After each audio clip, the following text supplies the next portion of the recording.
Okay. All right. Yep, we're ready to go. Welcome to our Where Should I Publish My Research workshop. This is part of our Work Smart Library workshops that the FIU Libraries does. Thank you for being here with us today. So a little bit about our presenters. I'm joined today by Sabine Dantis. She is our outreach and reference librarian at the Hubert Library at the Biscayne Bay campus. Also with us today is Ramses Marsmili, and he's one of our reference and instruction librarians at the Green Library here on the MMC campus. And myself, Daisy de la Rosa, I'm an information and instruction services librarian at the FIU Medical Library. And also Dr. Lana Karshmer, she couldn't make it with us today, but she is responsible for some of the content that we are covering. So before we kind of jump in, we wanted to ask our audience and see what brings you today to our session.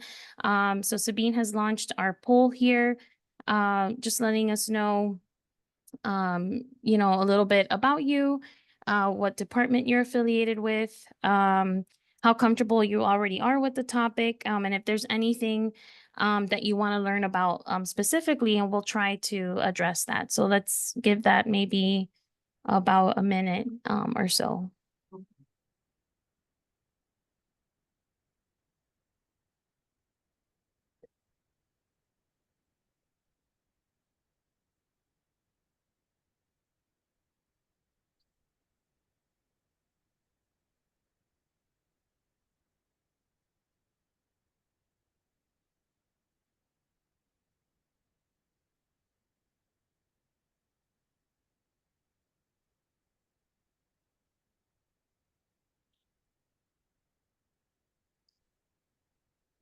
Okay, so let's give it maybe 20 more seconds. And then if we don't answer, if you don't feel comfortable, that's totally okay. As we go through the session, you can always put your questions in the chat as we go through the content. If you have any specific questions, or after the presentation, after the recording, if you want to ask us about your specific research project, we can help answer those questions as well. So I'm going to end the poll just to get us going. Yep. Okay. We did have a response here. Okay. Awesome. Yes. Thank you so much. Okay. So Sabine, are you able to end the poll and show the, okay. You want to share the results? Or? Yeah. Great. Okay. I don't know where it went to. Yeah, I see it here. Oh yeah, I do see that it doesn't show. Okay. Okay, never mind. Yeah. But Okay. I think we let's see, we have everyone is novice and they're Okay. learning the ropes. So it's the question was, how comfortable are you with the topic? So they're learning the ropes is the perfect workshop for you guys to learn a little bit more about publishing. Yeah, absolutely. Okay, great. All right, so let's go ahead and get started. I'm going to stop sharing the results and close this up. Okay. All right, so a little bit about what we're covering today. So we wanted to make sure that you are familiar at least with a nice overview of the scholarly publishing process, the publishing landscape, and this includes some key concepts and terms that will help you navigate that landscape as far as like what is open access, what are your different options for publishing, a little bit about author rights, right, depending on where you publish. And then we'll talk a little bit about some resources and strategies and tools that will help you identify different publishing opportunities, including potential journals that you may want to submit your work to. And then once you identify some potential journals, we're going to give you some tips on how to evaluate those journals in terms of scope, right, or fit. Does your research fit well with this journal's aims? To remind you to look at their requirements, and of course legitimacy as you're evaluating the quality of these journals. And we'll talk a little bit about metrics as well and what they mean. So first, navigating the publishing landscape. So here we have the publication cycle. Of course, and we'll talk about this more a little bit later, that there are other avenues to publishing your research. This is kind of an overview or a very simplified model of the publication cycle, where you are, coming up with your research, you're proposing a question, it gets funded potentially, you're reporting on that. And then here in this part of the cycle, even before you write up your article, you are already trying to identify or evaluate potential outputs for the research. So you should be doing that early on, so that when you are putting your manuscript together, or whatever the output may be, that you have already looked up those journals and you know that, okay, do I need to, pay an article processing charge? Do I have to format it in a certain way? What are the requirements of that journal? Does that journal even publish my type of article or study, for example? So then once you submit it, to a journal, again, this is kind of the traditional publication cycle. We'll talk about more non-traditional publication outputs. But once you do that, academic works are evaluated for quality when you submit it to a journal. They're edited by their peers. And of course, this is referring to that peer review process. Once it's gone through that, if it gets accepted, the publication, right, or the publisher provides an editing layout and those publication services, which includes, editing, formatting, making the article available, making sure that, that particular journal is discoverable in multiple databases, right? All of those services that the publisher provides. And that includes a dissemination and access, right? So works may be distributed in print or probably now mostly online. If it is a subscription publication or even open access, it might be through libraries, or even freely available on the web, of course, through the publisher's websites. And then, of course, the work has to be preserved. That's another service that publishers provide. Copies or versions of the work may be saved for posterity, and we'll talk about the different versions of your work and what your options you have. And then, of course, the reuse, right? We'll talk about, impact factors and things like that. But, your work getting read, cited, recombined, built upon. So it's this whole cycle. So we're really focusing on, this part here where you're trying to identify journals and then, of course, understanding what the publishers do, what their role is, and what your rights are as an author and what your options are.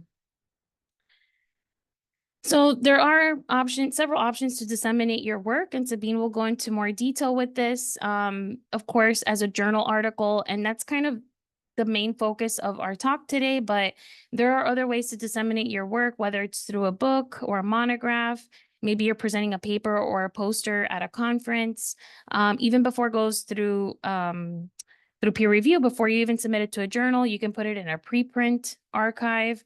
Press releases or media coverage, or even sharing your research on social media, institutional repositories like ours, FIU Digital Commons, or open repositories like the Open Science Framework, or even if you have your own personal website.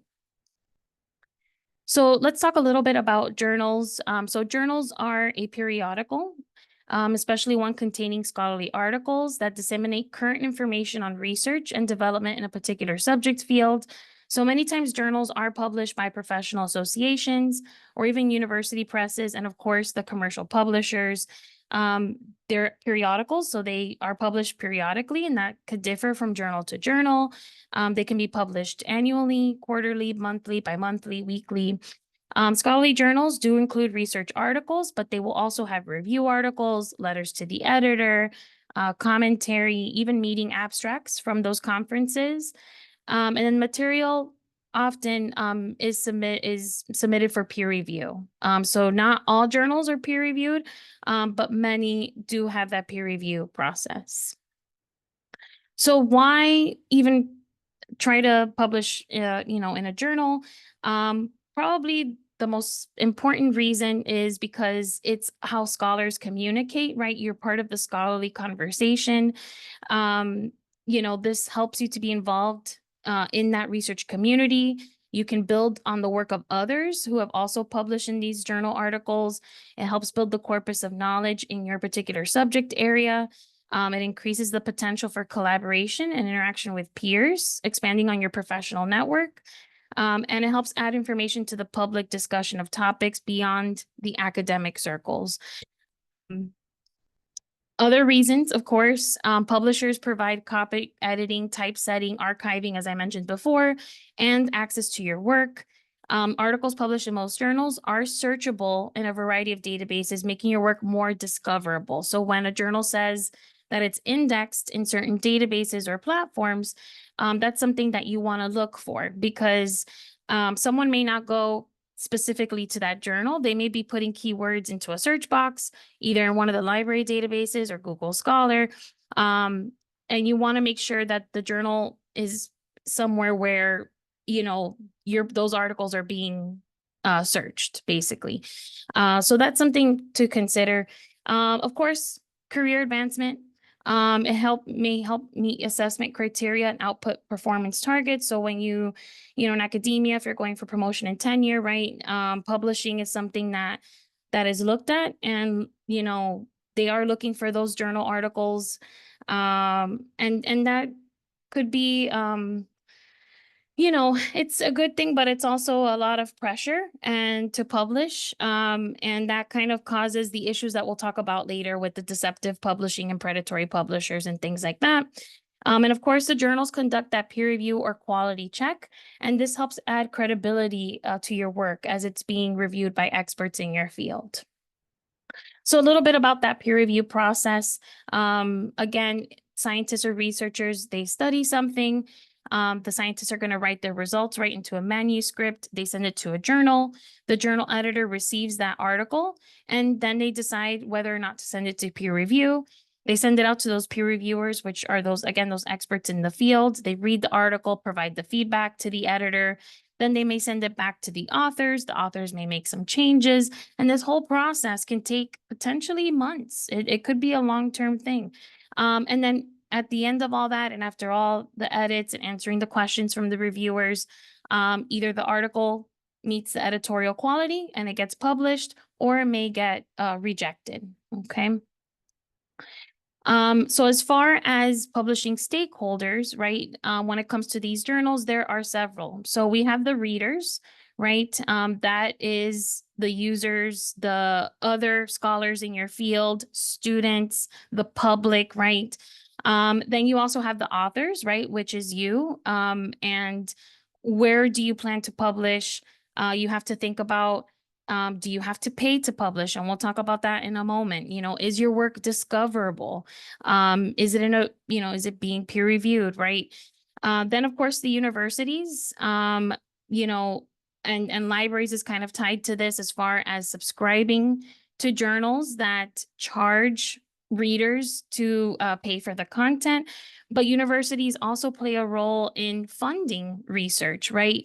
They play a role in maybe funding article processing charges. Maybe your university helps pay for that. We don't have that at the library specifically. We have some discounts with some publishers, but other universities, sometimes they may have like funds to help pay for that.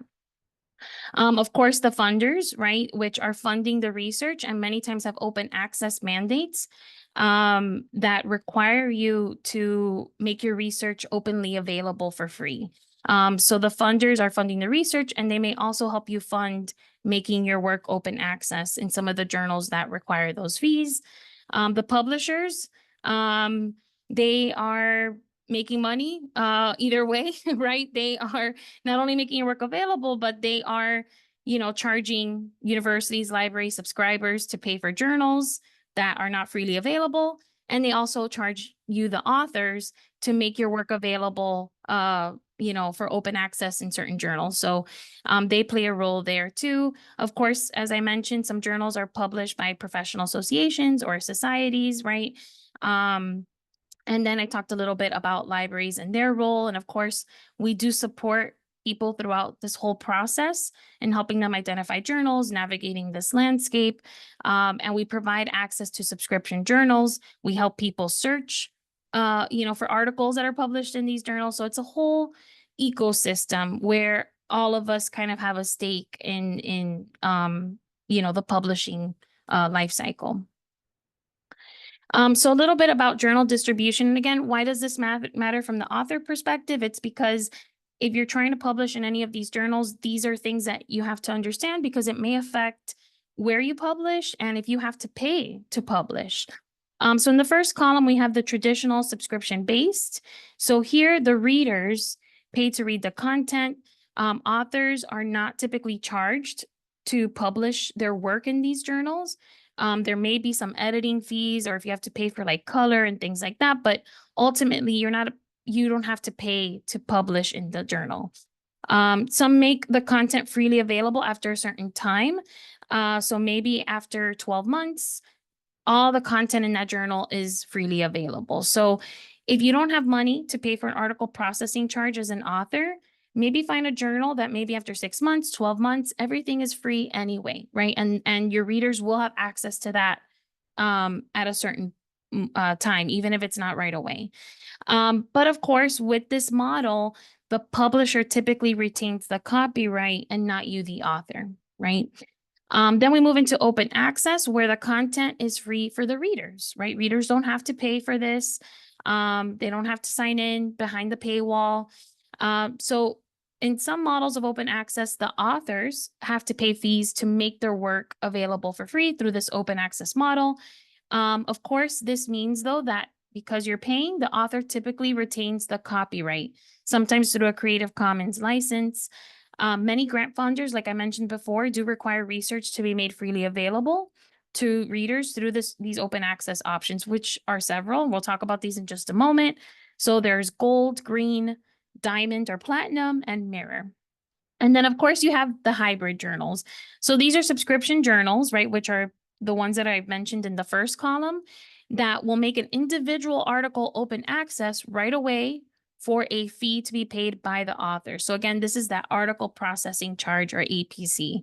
I do want to, and we'll reiterate this later, but open access, not all of them charge fees. There are really great open access publications that don't charge an article processing charge. And that really is the best of both worlds, where it's free for readers and authors.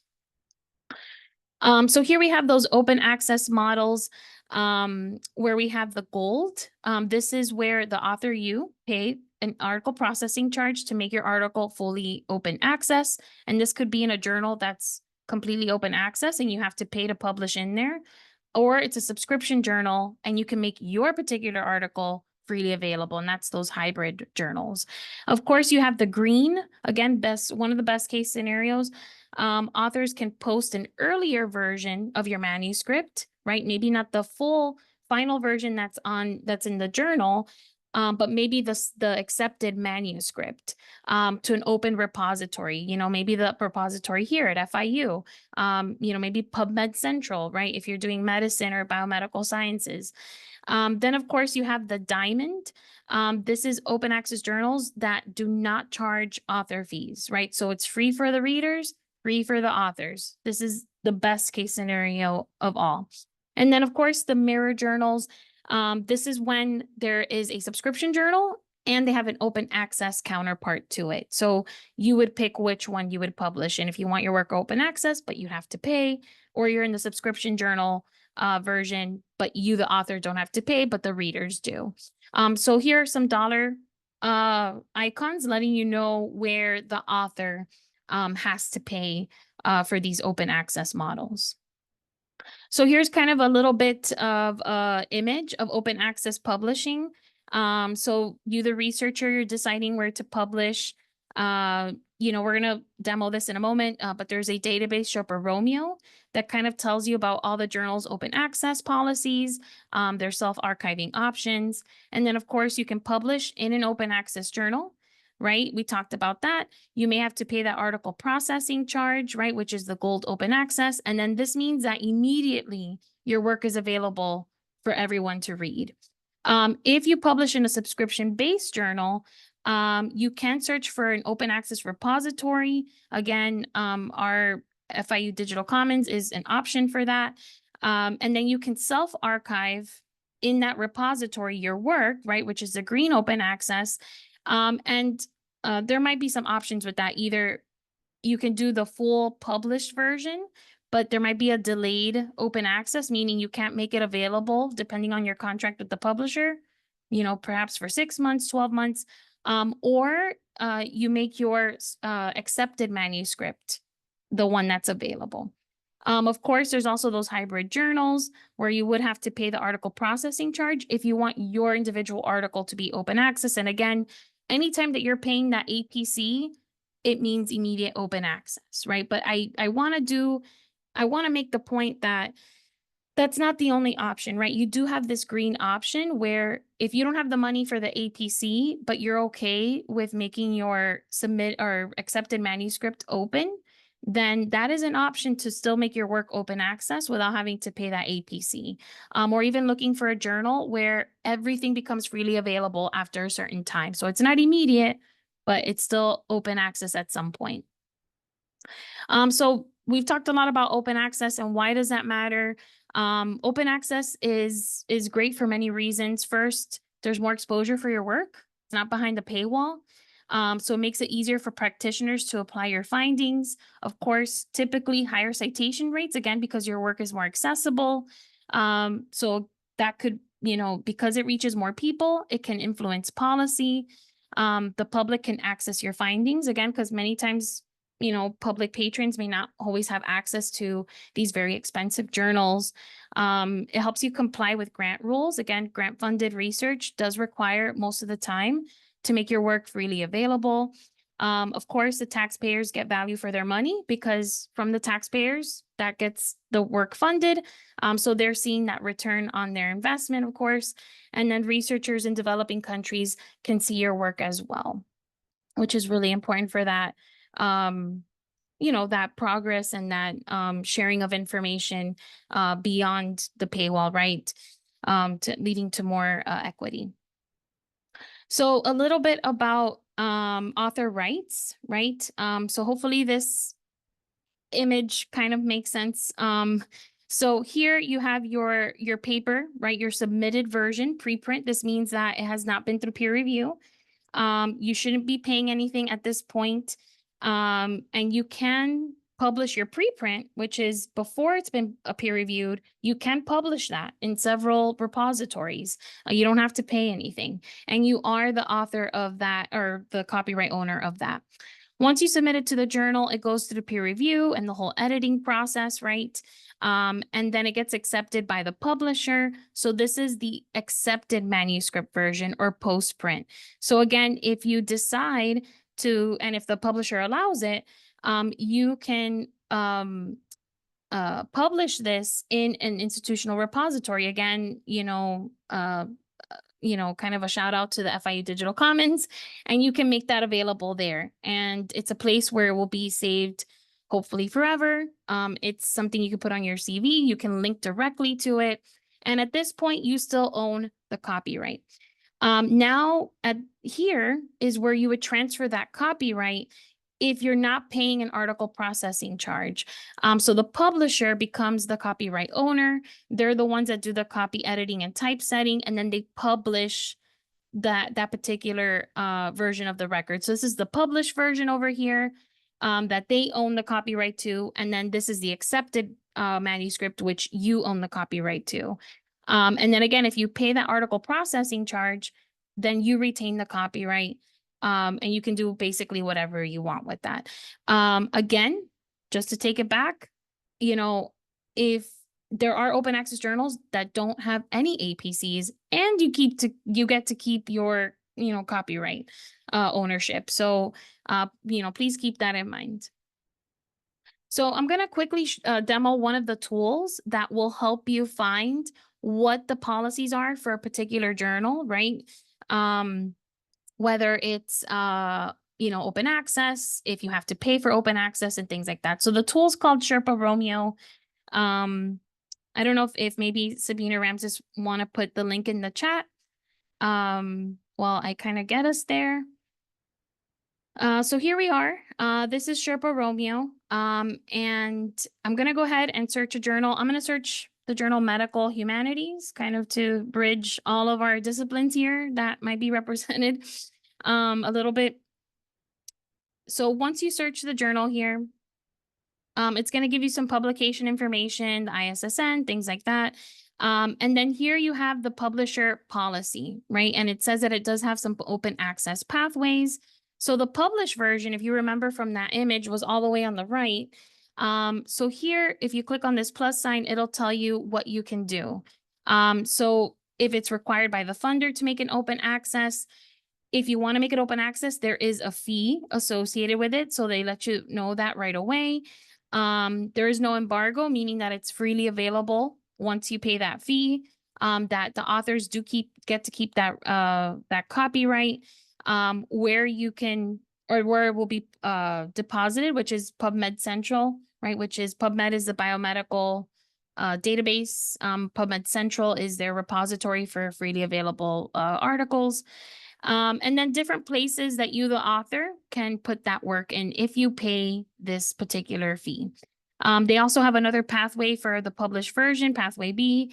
And then here you have the accepted version. So if you remember from that image we saw earlier, this is in the middle. This is before the copy editing, the typesetting, things like that. And here it'll tell you no embargo, meaning that the accepted version can be made available right away. You own the copyright, the author, which is great. And you could put it basically wherever you want, and you don't have to pay anything to post the accepted version. So this is after it's been through peer review.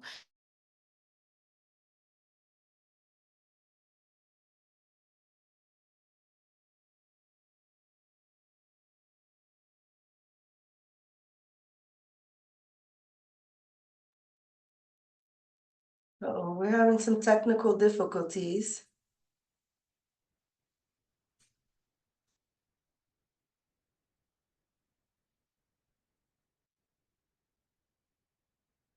Uh-oh.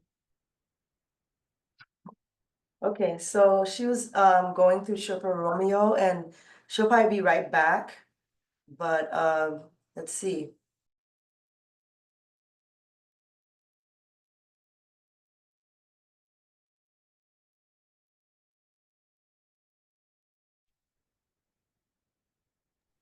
Let me share my slideshow and current slide. Oh, are you back? I'm back. I'm so sorry. Okay. It Yeah, just yeah. froze. I'm so sorry. No, thank you. Yeah, I'm sorry. Okay, so let me just wrap this up really fast here. Okay, so hopefully I don't know where I left off, but basically Sherpa Romeo allows you to find out what are those policies and what versions of your manuscript you can make available and where, and if you have to pay anything. So hopefully I showed that enough. But feel free to explore, and of course we're here to help you. That's why we're here. Okay, let me move on here. Sorry again about the disconnect. And I'm on campus, so You're on I'm not campus. sure, but Yeah, me neither. it happens. I don't know.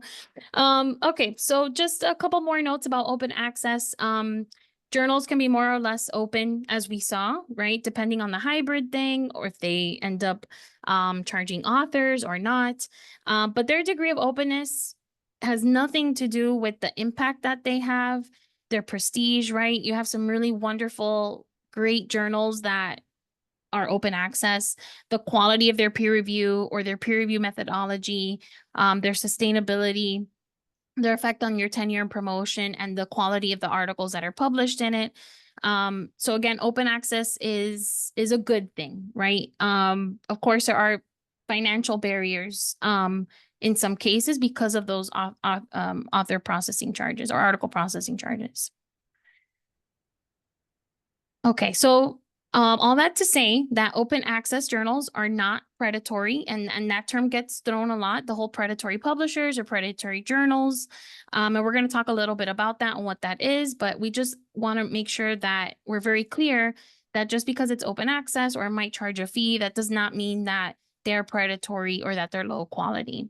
So I'll talk about this in more detail a little bit later, but predatory publishers, these are publishers that kind of try to exist or take advantage of this landscape that I've just kind of laid out. They prioritize self-interest at the expense of scholarship. They're basically trying to charge those fees, but don't actually offer the services. They deviate from those best editorial publication practices. They're not very transparent, and they use aggressive or indiscriminate solicitation practices. So they're looking for researchers like you to try to get you to pay and publish in their journals. So we'll talk a little bit more about that, but we wanted to make sure that that you're aware that open access does not mean predatory. So I'm going to pause here for just a second, apologize for my technical difficulty one more time, and see if there are any questions about anything we've covered as far as open access or author rights before I turn it over to Sabine.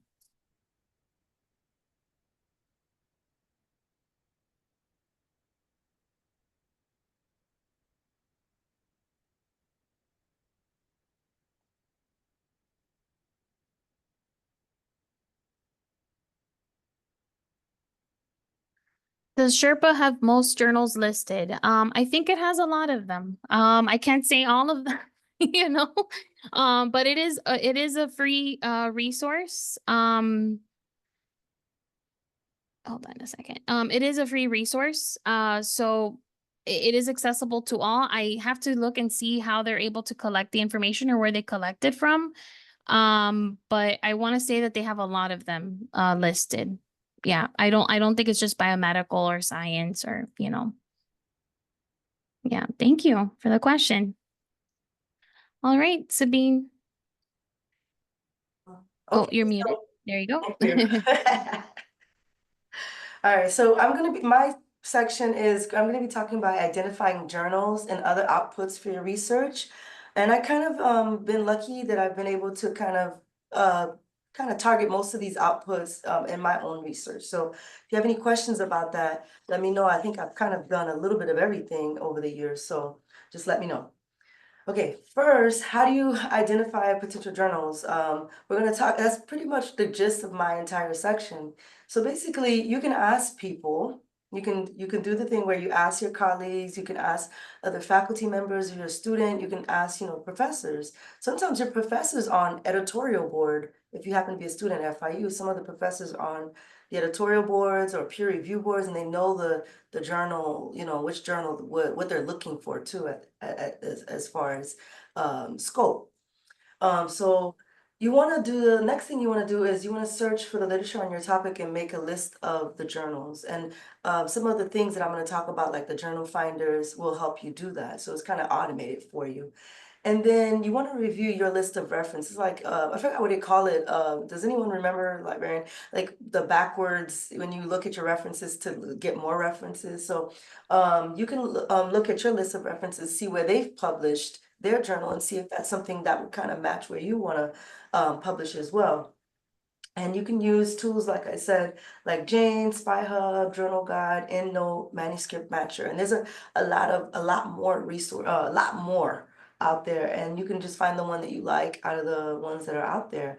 And you can also browse for journal title in your actual discipline.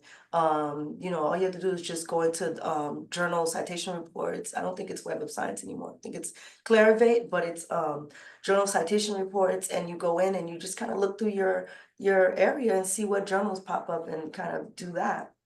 And then also, as you guys got the demo, you can use Sherpa Romeo to kind of identify journals.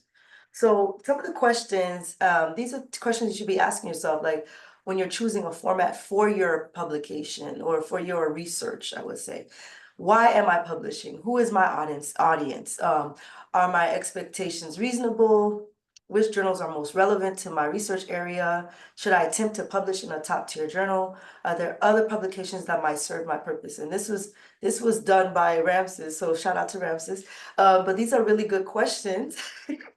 These are really good questions that you really should be asking yourself, because this is very important, because you can get a lot of rejections if you're not sure of the expectations or of the audience that you're trying to reach. I'll give you an example. I'm on a board of a journal for library science discipline. And basically we'll get things from like the tech world into the journal. And right away, we already know we have to reject it. It doesn't mean that the article isn't good. It just means it's not in the right scope. So just make sure that you're, submitting to the right places. And that's why the journal finders and the rankers and the Sherpa Romeos are so important. Okay. So there are other outputs, like I wasn't, when I first started to do research, I'm a doctoral student. So when I first started to do research, I wasn't I was only aware of like conferences and workshops because I was a librarian and that's what we did. We kind of shared our work through conferences and workshops and just speaking at conferences. It's until I started to kind of get more when I left the public library world and I became an academic librarian about 10 years ago. I had to start, thinking about, okay, how do I share some of the work that I'm doing? And when I would collaborate with other people from other universities, they would want to do like a white paper or let's write like a little, conference paper or something, or do you want to do this with me or go for a workshop? So that's how I started. So I wrote a white paper, it's back here, and they actually paid me to write the white paper. So there are different ways to kind of put yourself out there and you could get paid for it sometimes. Conferences, workshop, my favorite, because you get to meet people and talk to people and they give you feedback and live. And then your institutional repository, I did this so much and it pops up in my Google Scholar. So some of the things I've done in my past institution actually pops up in my Google Scholar because it's being aggregated through, Google Scholar. So that's really good. Something that I really like to do is writing blogs and of course sharing my blogs through social media. And I've written a book and I've done book chapters in the past. So there are different ways. You don't have to limit yourself to the traditional journal. It is the best way, I think, as far as like getting the researcher aspect of it. But there are so many other ways you can share your thing. Let me make sure I said everything I wanted to say about each thing. But remember, you can present at conferences physically and virtually. I went to 3 conferences last week and never left my office, and I presented at all 3. And so you don't have to leave, and you don't have to leave your office or your even Miami to or wherever you are at right now to even present. So be mindful of that. There's a lot of conferences out there that are completely virtual. So go for it. As far as white paper, you can target whatever industry or policy area, and there's always someone that need people to write on these things because they share it and they may have to pay for access, but they want your expertise on those things. So when you get to that level, and if you're already at that level, you should definitely consider finding the white paper aspect is a really fun way to share your work. Okay, we'll move on from there. So we're gonna shift back to choosing the best journal. How popular is a journal? This is also a Ramses questions. How popular is a journal? Does it reach the right readers and fit well with your research goals? Does it match your research area? And does it publish studies that are similar? And I said this to you guys before because it's very important that your work may not be bad, but it just might not be in the right scope, the right place. And I want to stop here and tell you that it's okay to reach out to the editor of that journal and actually email them. I've done that. Like I've done that and they said, you know what? You don't even have to submit it. I'm inviting you to do it. So I reached out and I said, oh, I wrote a book. My book's behind me right here. I wrote a book and I said, I have one of my chapters I would like to make into a journal article because I want to explain this framework that I mentioned in my book. It's conceptual, but I want to do it. And I know I may not get approved, and I'm saying all this stuff to him. And he's like, no, I'm interested in it. Just send it to me. And so these are real people that are really behind the journal. It's not like a robot that's putting it together. This is real people. You can definitely talk to them and ask them, hey, this is my topic. Do you think this would be good? You don't have to give them the article, but just let them know, like give them an overview, like this is what I'm writing about. And I do like open access because I want people to see it, and honestly, a lot of people are like, I would love to read your thing, but it's behind this. And sometimes people, there are times things have been behind paywalls and people have emailed me and said, I read your abstract. I really want to read your article because I've written interdisciplinary, like I've written on education too. So they I really want to do it, but I don't have access. So I've given people, my literal original article, or just if I had the PDF, just gave them the PDF. So I'm a big fan of open access. So I really appreciate Daisy, kind of breaking it down that way. And then also look at how often the journal releases new issues.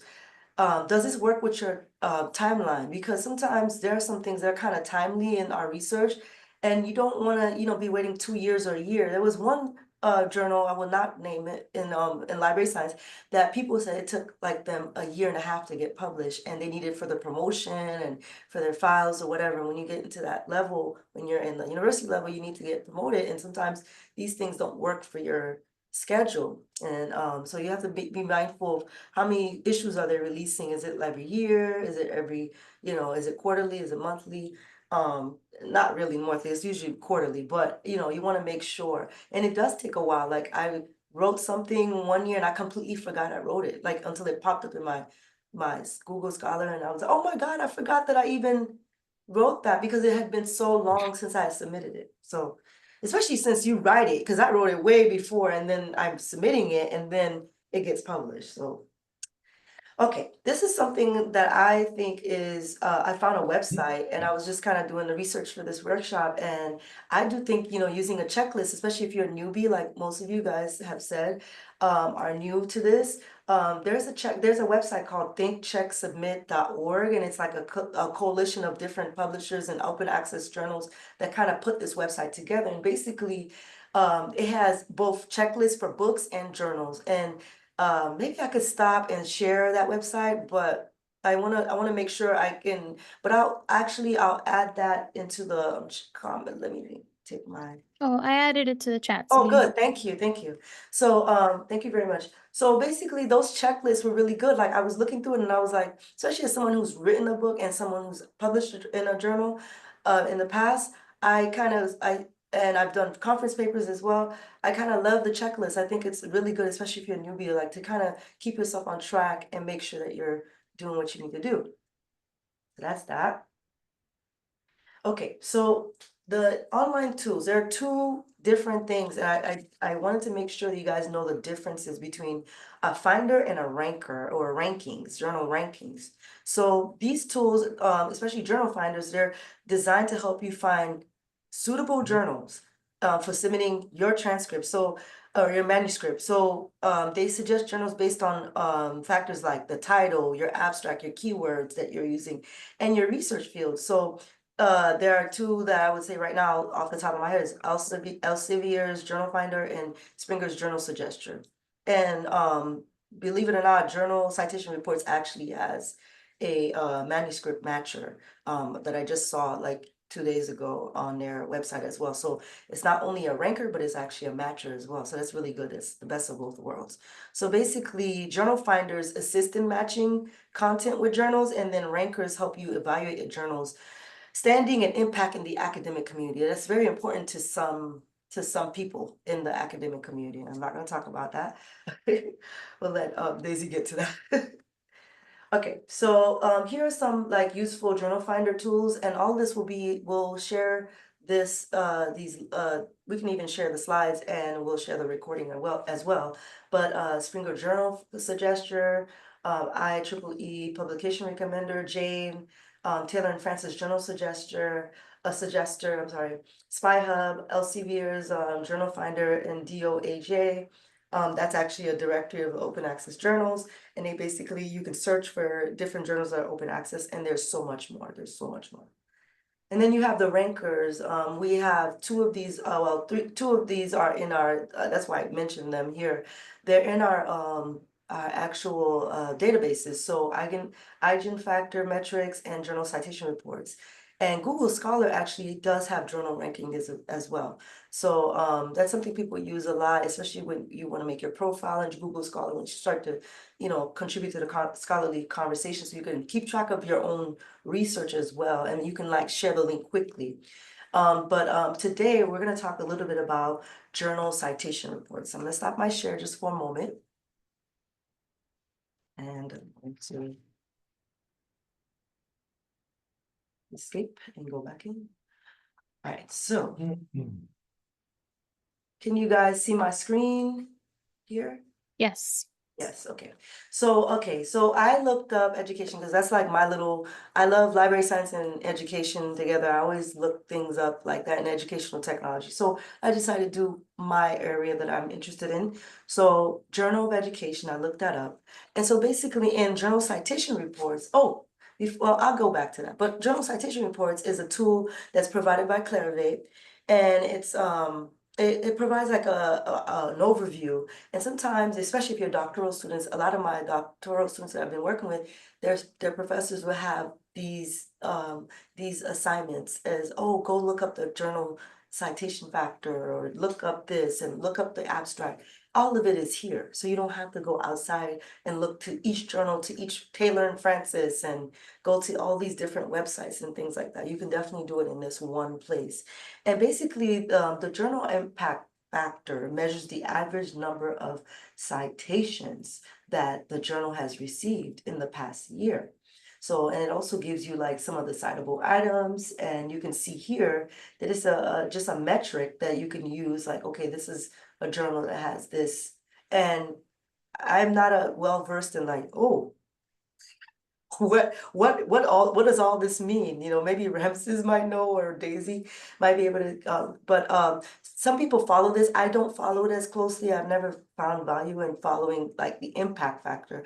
But some places that you work in, they'll tell you you're looking for a journal of this level or whatever, you know, and you want to find it at this level. So some places do that. And basically, the ranking in the categories that you'll see here, it kind of allow you to see how the journals rank within a specific subject as well. So you have, you know, all of the different citations and all the graphs and things like that, but you'll get to see where it ranks in the subject, and that's basically it. So basically, as you can see, it gives it a score like 522 out of 760. So that's the rank that they're in. And also has all these other metrics that you can look at as far as your 5-year impact factor. Let me see if I can find that in the bottom. And you could look at the other, you know, journals, the top 20 journals that are citing. So let's say you've been reading a lot from this Journal of Education. These are the top 20 journals that are citing Journal of Education. So as you can see, this is, you know, related. So this is how you can start searching through too. And that's what I've done in the past with some students. And some professors that I've helped in the past in my last institution. So, and it also goes by where are people contributing? And so some universities, they love, you know, like the journal that I'm a part of, there's one university in California that just like a lot of people submitted to it. And so that's like they're ranking #1, like that university submitted a lot of papers to the journal. And so they have that. It's just so many rankings and metrics that you can use here. And they have the eigen factor score. And if all these kind of, they kind of explain what they all are. But that's what I was talking about earlier, is the 5-year impact factor. So basically, it's the average number of time that the journal has been cited by other journal articles and things like that. I mean, by other authors. So that's that. That's the entirety of that, but it's a lot of metrics, a lot of things that you can kind of go through and kind of get to know. And I really like using this tool, especially looking at, you know, what's been cited. That kind of gives me an idea of where I should publish. Any questions on JCR? I'm gonna pause really quickly and go back to my slide. Any questions or any questions? Let me put it back on the slide. Give me one moment. Teams.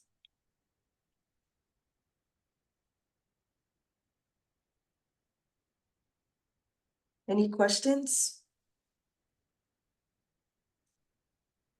Okay, that's awesome. Let me see if we have any questions in the chat.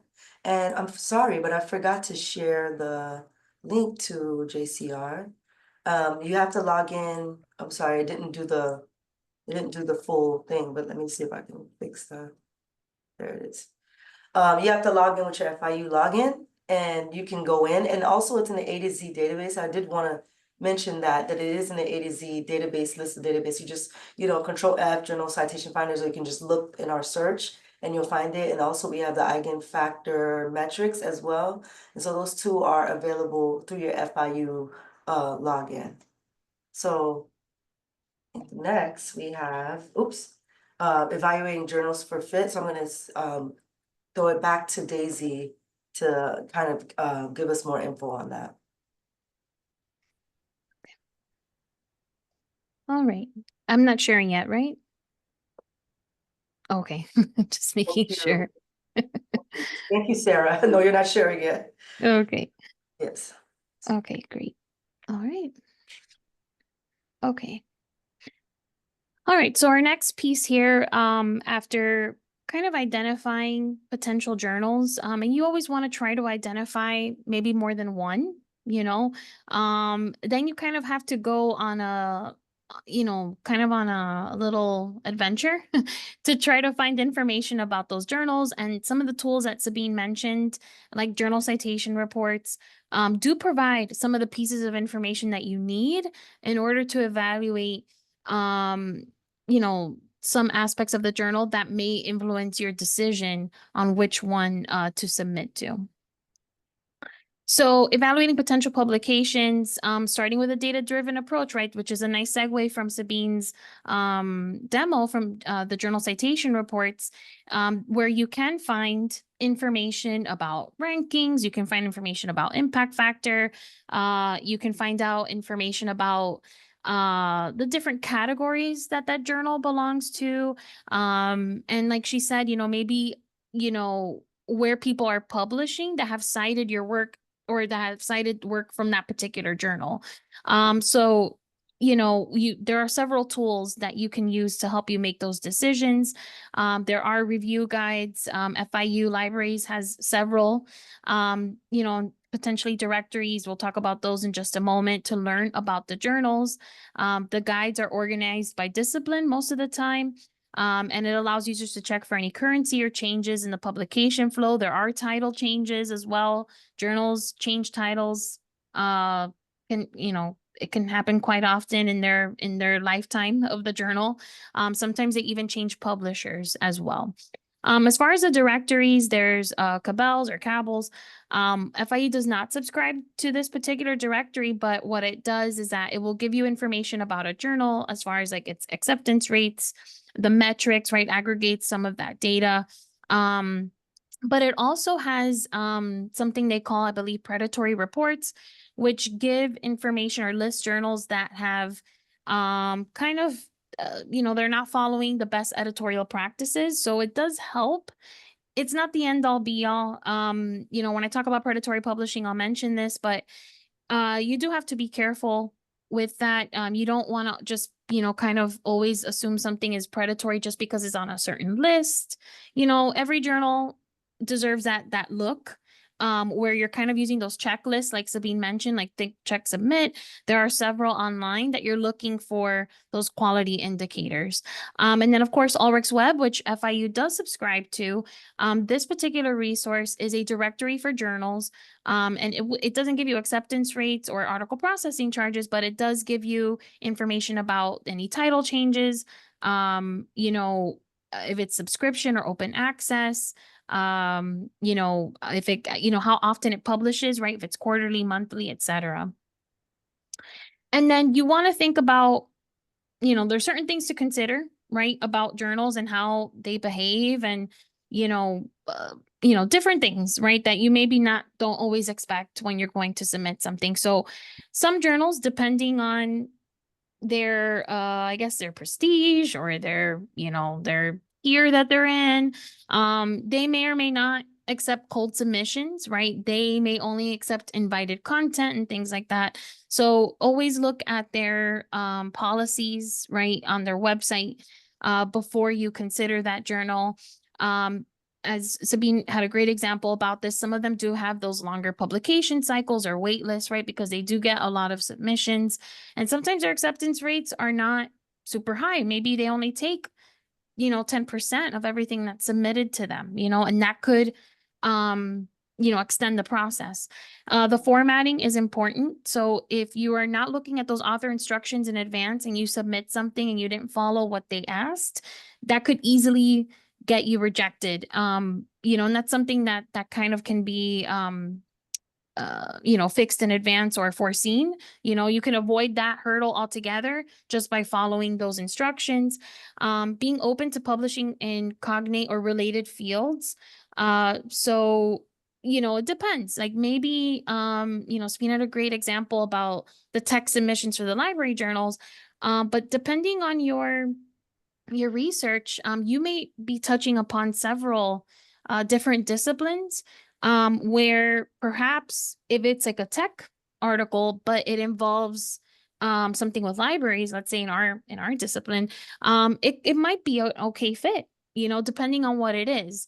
So, don't get that tunnel vision of like, well, this is my field. There may be other journals that may be interested in your content, right? It's just going to depend on what your research is. And then of course, review the current table of contents for journals for any themes or common topics to help you see if your particular research fits within that scope. Impact factors and metrics, Sabine touched upon this. Bibliometrics, when you see them, that's just basically statistical methods to help analyze how publications do, how often the articles that are within it are cited, how often even author impact as well. And then citation analysis and examination of frequency of and patterns within citations. So this is used to identify most important publications. So we really, and I think we're trying to make the point that, these metrics, although helpful to kind of get you started, they should not be the only factor that you consider when you're making this decision. Just because an article is published in a very high impact journal does not mean that the article itself is potentially as impactful, the impact factor doesn't tell the whole story. So that's something that we really kind of want to drive home. It's just one piece of the puzzle. Of course, different disciplines have different behaviors as far as how things get cited, potentially things like, I work at the medical library, so things in medicine and biomedical sciences might get published or, sorry, cited just a little bit more just because of how that particular research may be used.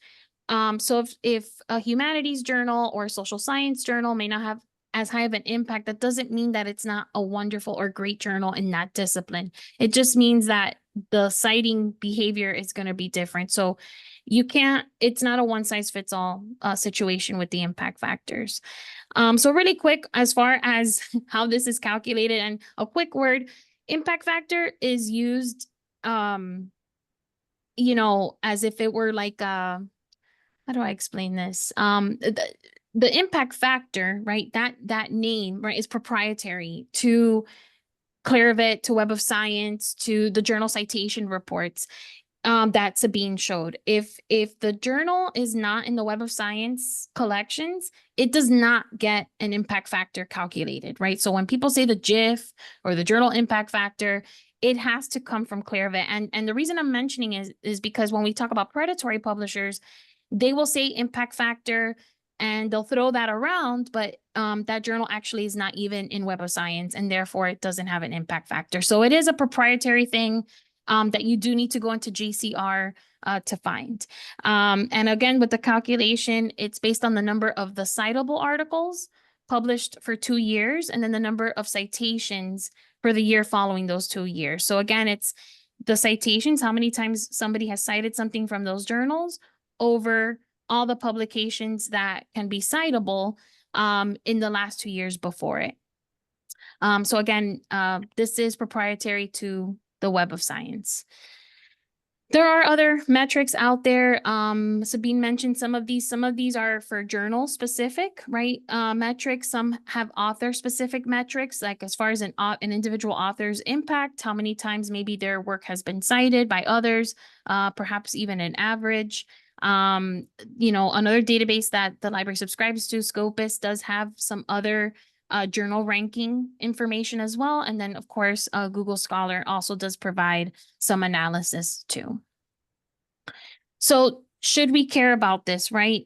So I guess what we're trying to say is, yeah, and again, it's going to depend on, even your own promotion and tenure, right? They may have that requirement like, oh, you have to publish in a journal with a certain impact factor. And of course, it's a kind of a little bit of a vicious cycle, because that really doesn't tell the whole story of the quality of that journal.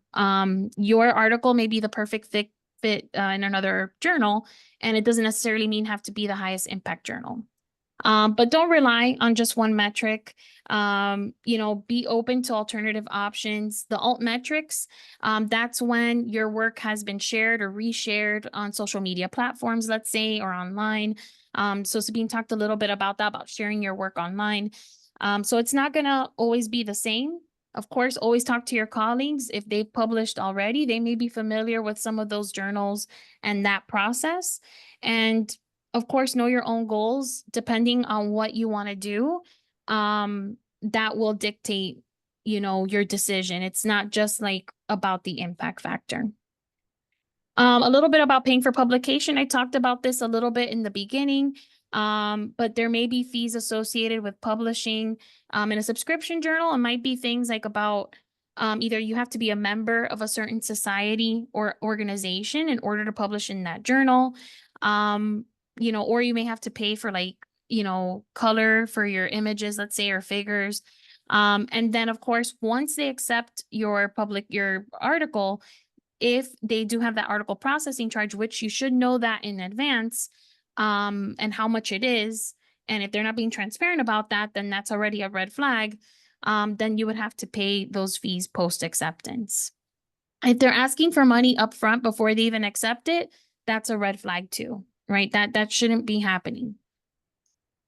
So ways to decrease your expenses, identify those potential journals before developing the article. That way you're not surprised. Be familiar with the cost before submitting. As I said, always have a couple of journals that you're looking into. And if the journal does require author payment, make sure that you add those costs into your grant applications or your other funding sources. Ask your department if they do have funds for publishing. The library guide that's linked on this page has listed some of the discounts that the library provides. I know off the top of my head, I think Cambridge, it's 100% because we subscribe to journals from that publisher. If you publish in one of those journals as an FIU affiliate, you're able to publish in those journals without having to pay an APC. You want to contact the publisher directly, and they should answer you. If they don't, another red flag. And of course, the website of the journal of the publisher may have discounts as well. So that leads us back to predatory publishing, which tries to take advantage of this, right? Again, these are fee-based publishers that do not provide those expected publication services. This does not include those open access journals, again, reiterating that point. The predatory publishers will often charge additional fees if you want to withdraw your article. So if you happen to submit to one of these and you realize that it was a mistake, and you want to withdraw your submission even, or even a published article, they may charge you to do that. So that's why we're trying to caution you to do all these evaluations, to check with your librarian, so that you don't fall into that situation. These publishers are actively deceptive, right? Not just inept. So what this means is they're really trying to make money. But there are low quality journals or publishers out there, not necessarily out to make money, but maybe they're just new, starting out. That doesn't mean they're predatory, right? So there is kind of a fine line there. And, if you need help kind of trying to figure that out, librarians can help. So what it isn't, I'm not going to go through the entire slide because I think we've already talked about this, but those open access journals, again, the predatory publishers try to take advantage of that model, but just because it's open access does not mean that it's predatory. So some red flags to look out for. This is part of evaluating those publications. If the journal title sounds like another famous, well-known journal, but it's kind of off, that's a tactic that predatory journals use to confuse authors. If the journal scope is really wide and nebulous and vague, and very general, that's also a red flag. Usually journals are very intentional about the scope and aim of their content. The information that's provided includes unofficial or made up impact factors, right? Talked about that. The publisher contact info is not available. So if you see just a contact form, right, or add a Hotmail or something like that, that's a potential red flag. If it says submit and we can publish your work or do fast peer review in 2 weeks or 1 week, that is a red flag. As I mentioned, peer review does typically take longer than that. It should. Articles have many grammatical or spelling mistakes, or even the website itself. The information on the charges is hard to find, or it may ask for money up front. And there's no information provided on policies. as far as your author rights, copyright, licensing, and things like that, or how they plan to preserve your work. And of course, this isn't listed here, but when you start publishing, you might get emails, a lot of spam email from publishers that are very, oh, we saw your article, you're so great, we'd love to have you in our journal. Like, not that some of those cannot be legitimate, but that is a tactic that they use. They use that flattery. They promise fast peer review and publication. So those are things to kind of look out for. As far as indicators of legitimacy, if the articles are indexed properly, right? If the journals are indexed in databases and they truly are in there, not that they just said that they are, then that's, a good thing. That it's clear about its peer review process, about the costs that are associated, that the editors are indeed experts in the field, and that they're not made up. Sometimes they're not made up people. Sometimes they're actual people on these editorial boards of predatory publishers. But then you see that they're not affiliated with the journal at all. The journal scope is clear, it's defined, and it's reinforced by the articles published. So again, if the scope and the things that they're actually published do not match, that is a red flag for something that may not be legitimate. Again, transparent. DOIs, not every journal or publisher may have DOIs, but a lot of them do. So that's not, just because it doesn't have a DOI doesn't mean it's not legitimate. So any questions about that, about deceptive publishing, about evaluating journals? There's a lot of really great checklists online, like the Think Check Submit. I think also there's one from Loyola Marymount. It's a really great one that has all these questions to try to evaluate journals. So there's a lot of tools online to help you evaluate. And of course, we're here, the librarians, of course. That's what we do. Okay, so we did have a question. Oh, okay. Yeah, perfect. Okay, so we did have a question. What is the most effective method for determining the acceptance rate of a journal? A lot of them may say that themselves on their own page. Actually, I think I have that medical humanities one open, I think still. Yeah, I have it here. So here actually they do say right from the beginning that their acceptance rate is 26%. So they do have that. I think also some of those journal finders that Sabine mentioned, at least the publisher ones like Elsevier, Springer, when you look those up, if the journal is published by any of those, it sometimes also has the acceptance rate. There's also another one called Journal Guide that has the acceptance rate for some journals. So sometimes they'll say it. If not, then we kind of have to hunt for it. I don't think JCR has acceptance rates, but I don't know if Sabine, if you want to correct me on that one. I'm not sure. I don't remember off the top of my head. Let me. Yeah, I don't think they do. I think Yeah, sometimes, well, the thing is, it links to the journal when you're in JCR. So yeah. it's pretty much right there. Like when you go into most journals, they tell you they put their own impact factor. They do it. They try to keep up with what Clarivate has on their website. So definitely, the acceptance rate is a big deal, because that means that they get a lot and they just can only do 5 articles and out of the 40 that they've gotten. So doesn't mean, that's why I like Daisy's advice at the end where pick 2 or 3 journals, because doesn't mean that the article wasn't good. It just means they might not be able to, maybe the scope of it for that issue, they might be doing a special issue and they may not be able to do it. Sometimes they'll defer you to the next issue. They'll say, hey, we like it, but can we put you in because we're doing a special issue, can you wait 3 more months for us to get to the next issue? That's happened to some of our authors when I was as being a part of an editorial board. So Mm-hmm. Yeah, awesome. Thank you, Sabine.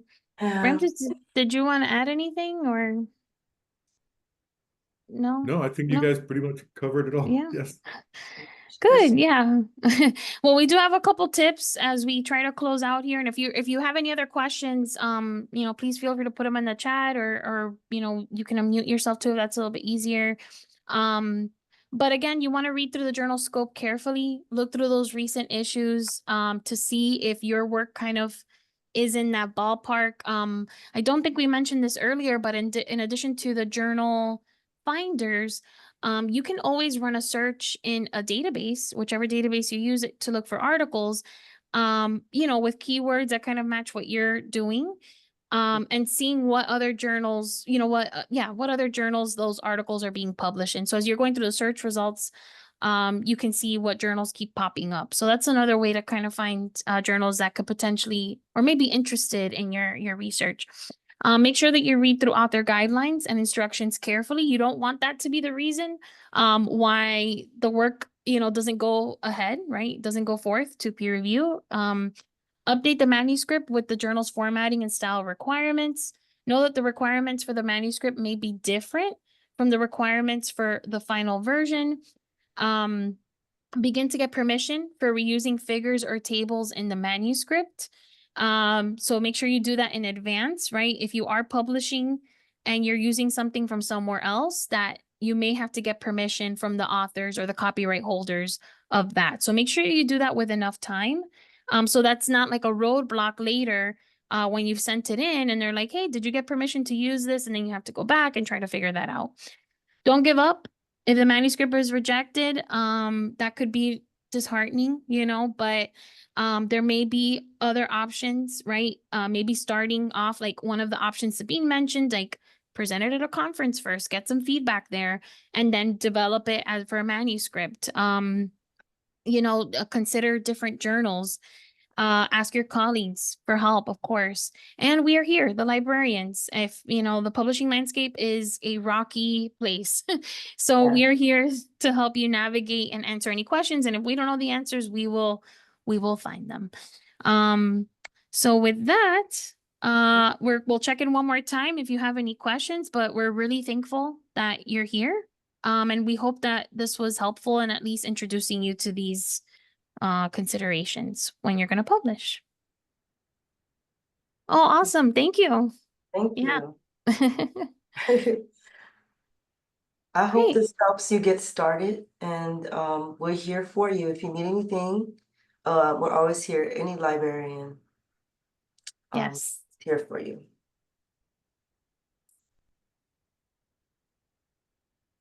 Thank you.